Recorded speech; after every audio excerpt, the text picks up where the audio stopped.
ආයිබෝන් කියලා පිළිගන්නවා mister SD channel එකත් එක්ක එකතු වෙච්ච යාළුවෝ හැමෝම. ඉතින් මම අද හිතුවා ඔයාලට Wi-Fi network එක password එක පහසුවෙන්ම හොයාගන්න පුළුවන් සරල ක්‍රමයක් කියලා දෙන්න. ඉතින් අපි බලමු මේක කොහොමද කරන්න කියලා.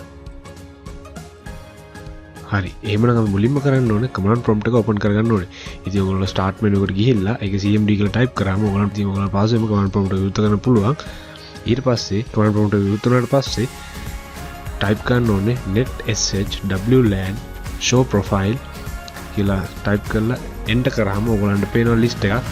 ඒක තමයි දැනට ඔයාගේ කම්පියුටරේ තියෙන Wi-Fi network list එක. ඉතින් මේකෙන් ඔයාලට තෝරගන්න පුළුවන් කැමති නමක්. ඒක තෝරගත්තට පස්සේ ඔයාලා ටයිප් කරන්න ඕනේ net sh wlan show profile name සමානයි ඔයගොල්ලන් තෝරගත්ත Wi-Fi network එකේ name එක. ඊට පස්සේ key සමානයි clear කියලා ටයිප් කරලා එන්ටර් කරන්න.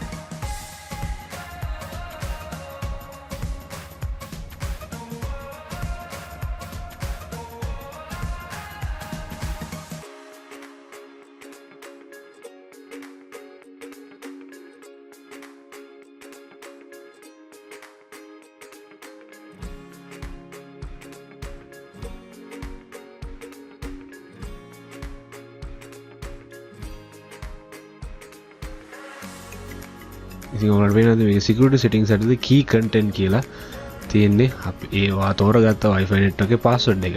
ඉතින් මම හිතනවා අද ඔයගොල්ලෝ අලුත් එකක් ඉගෙන ගන්න නැති කියලා. ඉතින් මේක දන්න දේ යාළුවන්ට පෙන් share කරන්න, ඒ වීඩියෝ like කරන්න, ඒ වගේම අලුත්ම tricks සහ tutorials ඔයාලා ගාවට ගෙන්න ගන්න subscribe කරන්න තමදක් කරන්න එපා. ඉතින් ලබන සතියේ මේ වගේ වීඩියෝ එකකින් හමු වෙනතුරු ඔබ සැමට සුබ සතියක් වේවා.